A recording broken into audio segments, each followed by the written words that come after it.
Y nomás, porque vamos a hablar con otro economista, un economista nuestro, economista de cabecera, Rubén Cerrulla. Rubén, buenas tardes, buenos días.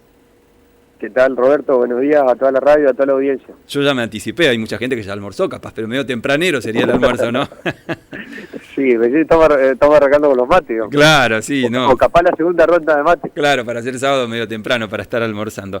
Sí. Rubén, vos sabés que recién estábamos hablando con un economista nacional orientado hacia la izquierda. Él decía, en realidad el Fondo Monetario lo que está haciendo hoy está cogobernando, no solamente que te controla, monitorea la economía, sino que está cogobernando. Y nosotros venimos marcando en el transcurso de este programa la incidencia de las recetas del fondo en esta suba inflacionaria. Nosotros marcábamos, por supuesto, que hay una responsabilidad de la conducción económica de Sergio Massa, pero decíamos, no se puede soslayar la incidencia que tienen las recetas del fondo también para entender esta fuerte suba inflacionaria. ¿Cuál es tu lectura acerca de esto? Sí, yo creo que también, ¿no?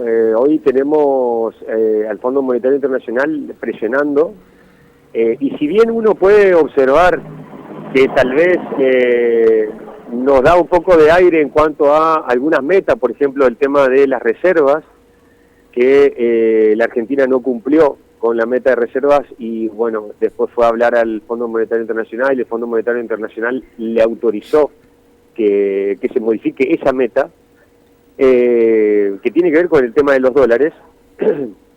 Tenemos que saber que esos dólares llegan y se van, digamos. O sea, esos dólares que nos prestan el Fondo Monetario es para pagar deuda al Fondo Monetario. Por lo tanto, no son no abultan las reservas del Banco Central, ¿sí? Eso por un lado. Por el otro lado, todas las recomendaciones del Fondo Monetario de una u otra manera son inflacionarias, digamos. ¿Y por qué es esto? La mayor inflación, digamos, empuja al gobierno a cumplir al Fondo Monetario Internacional, pero a la vez, cuando vos cumplís al Fondo Monetario Internacional, esto genera, adicionalmente, más inflación. ¿Y por qué es esto? Vos podés ver que hay una segmentación de subsidios, y esto tiene que ver también con una receta del Fondo Monetario. Hay menos subsidios, hay suba de tarifas, hay tipo de cambio sin intervención, como lo podemos ver, digamos, en la actualidad. Y de hecho, lo que se está tratando es de modificar las tasas de interés. Por ejemplo, en estos momentos lo que se está haciendo es tratar de aumentar las tasas de interés, lo cual hace que se reduzca el dinero de circulación, digamos. Es lo que quiere el gobierno a través, o el ministro de Economía a través de la suba de tasas, es tratar de enfriar un poco más la economía y a través de esa suba de tasa tratar de controlar la inflación. Ahora, Rubén, ¿no es eso lo que hizo el sí. macrismo en su momento? Que secó la plaza de pesos y tenía un fenómeno que se llama, vos lo conocés muy bien seguramente, el tema de la estanflación. ¿No corremos el riesgo de tener una alta inflación y además con la economía estancada? Sí, yo creo que sí. Y de hecho, por eso también ahí está metido la receta del Fondo Monetario. Porque justamente vos no tenés, los dólares que están ingresando por el fondo, vos lo estás utilizando para pagar deuda, no para importar, por ejemplo. Si vos no importás herramientas o maquinarias, digamos, que son necesarias, digamos, para la industria argentina, para la pequeña y mediana empresa, vos vas a tener una oferta acotada. Si vos tenés una oferta acotada, no vas a poder, enfrentar a un aumento de la demanda. Entonces, siempre, y eso se dio así, lo que hacen las industrias, lo que hacen las pequeñas y medianas empresas es aumentar el precio, digamos. Entonces creo que estamos en un cuello de botella muy fuerte, donde el Fondo Monetario está apretando y donde ese cumplimiento a la receta del fondo nos está llevando a tener mayor inflación. Yo creo que también hay otra de las cuestiones que no me quiero olvidar, que tiene que ver con la baja del déficit fiscal, Roberto. Recordemos que también una de los requisitos, digamos, del fondo es baja del déficit fiscal. Ahora, ¿cómo vos haces para reducir el déficit fiscal en un momento donde se está estancando la economía, digamos? Vos lo que tenés que hacer es salir con recetas de a mí me parece, con un plan de estabilización que te permita a vos mejorar la economía, es decir, aumento de recursos de la economía, pero a la vez que puedas vos también invertir en la pequeña y mediana empresa, en la industria, para que de esa manera se pueda equiparar con la demanda que vos estás teniendo, digamos. Entonces creo que ese cuello de botella también se da en el déficit fiscal. Ahora, otra de las cuestiones, y no sé si me va siguiendo, cualquier cosa me preguntaba, Sí, Roberto, por supuesto, claro. pero si vos tenés tenés estancada la economía, vos vas a tener menos recaudación. Entonces, al tener menos recaudación, vos no vas a poder hacer frente tampoco al déficit fiscal. O sea, a mejorar el déficit fiscal. Porque el déficit fiscal, ¿cómo se mejora? O por aumento de recaudación o por ajuste del gasto, digamos. Entonces... Ajá.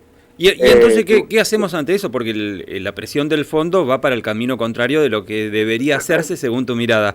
¿Se debe romper con el fondo, reformular el acuerdo? ¿Le interesará, se podrá reformular el acuerdo? Recién el economista, el catedrático de la UBA, Guido Lapa, nos decía, no, hay que romper con el fondo. No nos vamos a caer del mundo si ya estamos caídos, decía él.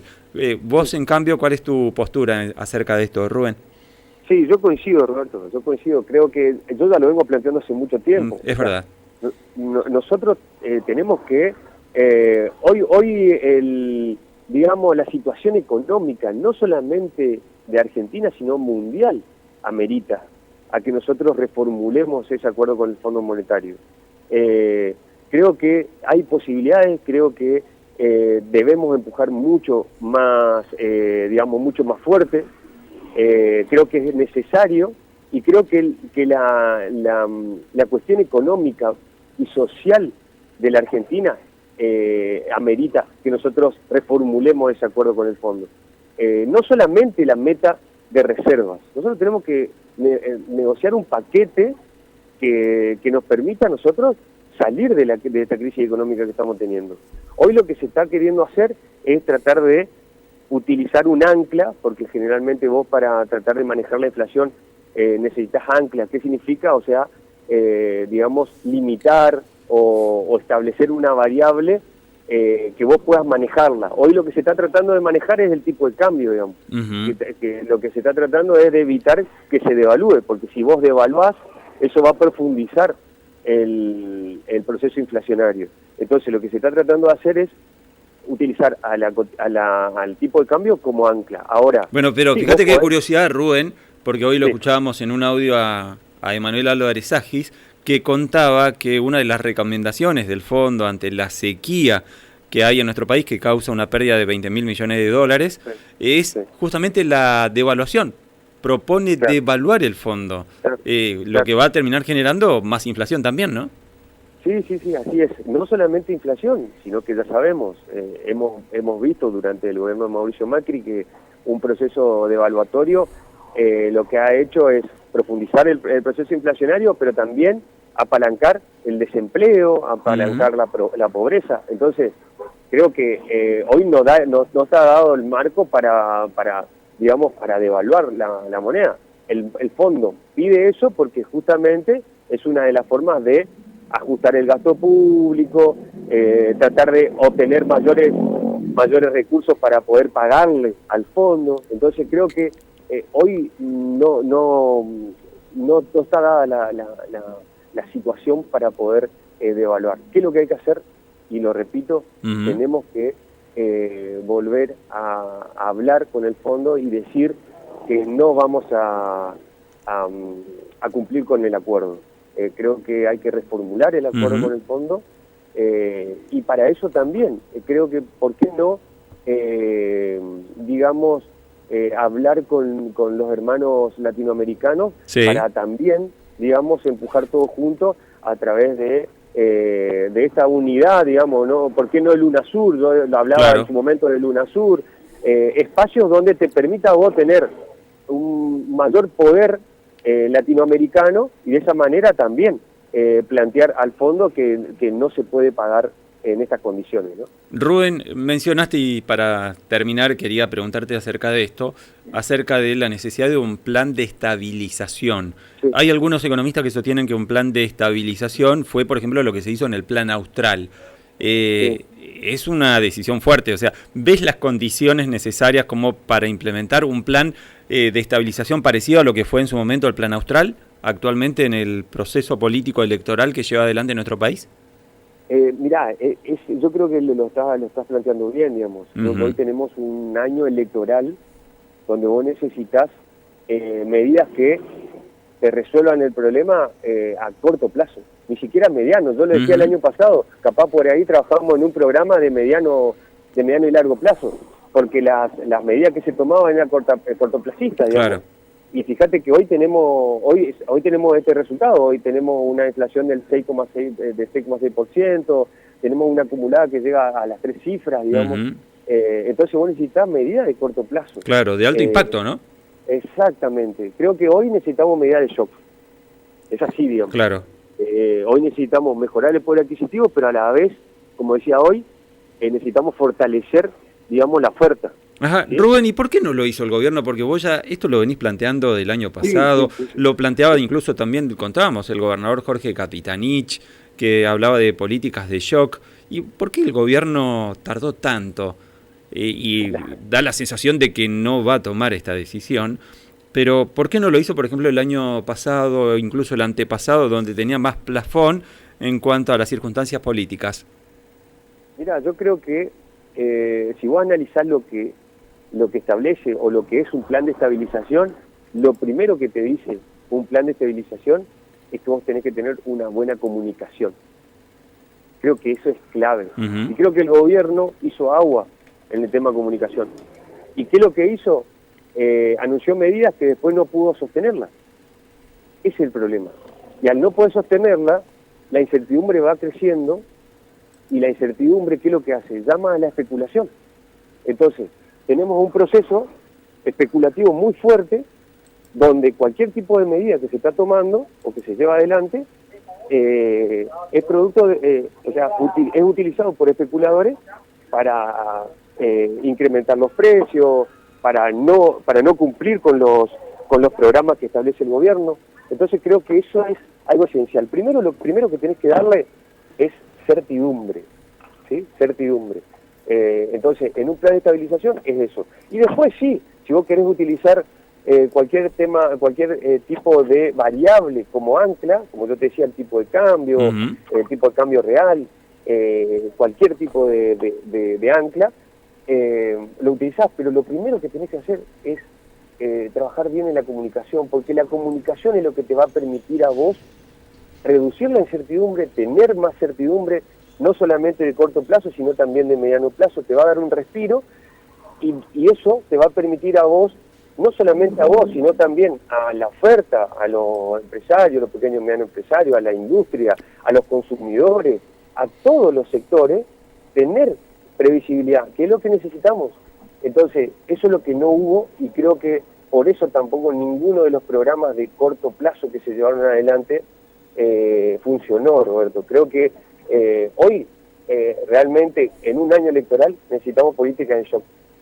Creo que es la única forma de que podamos a corto plazo por lo menos desacelerar el proceso inflacionario. Bien, cortito, Rubén, porque ya nos recontrapasamos de tiempo, y me surge la repregunta a partir de lo que estás marcando. Siempre y cuando se mantenga el acuerdo con el Fondo Monetario Internacional, ¿el fondo permitiría llevar adelante políticas de shock? Y mirá, creo que por eso lo primero que hay que hacer es rediscutir el acuerdo. Una vez que vos rediscutas el acuerdo, podés llevar adelante políticas de shock. Claro, o sea, o pateamos el tablero, rompemos con el fondo, o si al fondo no quiere reformular el acuerdo a partir de las condiciones que Argentina plantea, rompemos con el fondo y ahí sí llevamos adelante una política de estabilización, o un plan de estabilización sería. Un plan de estabilización. Si no es inviable. Si no es inviable.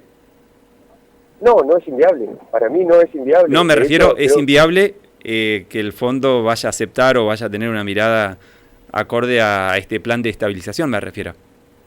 Pero por supuesto, Roberto, al fondo lo único que le interesa es que vos le pagues. Claro. Esa es una realidad, digamos. Ahora, Argentina no la está pasando bien, nadie la está pasando bien, y la inflación es uno de los grandes problemas que tenemos.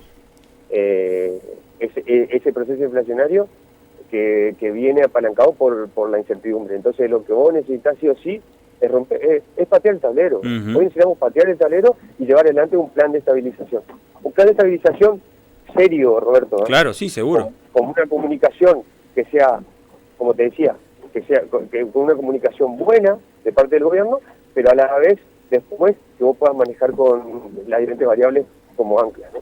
Bien, Rubén, te mandamos un abrazo grande y será hasta la próxima y seguiremos analizando esta circunstancia porque económicamente hay mucho para debatir, para hablar y seguramente lo haremos en los próximos programas acá por El Dedo en la Llaga. Rubén, abrazo grande. Bueno, muchas gracias a ustedes y un saludo a toda la radio y a toda la audiencia. Dale, abrazo grande. Haya pasado Rubén Cerrulla, economista, licenciado en economía, hablando acerca de que hay que patear el tablero, romper con el fondo o reformular el acuerdo.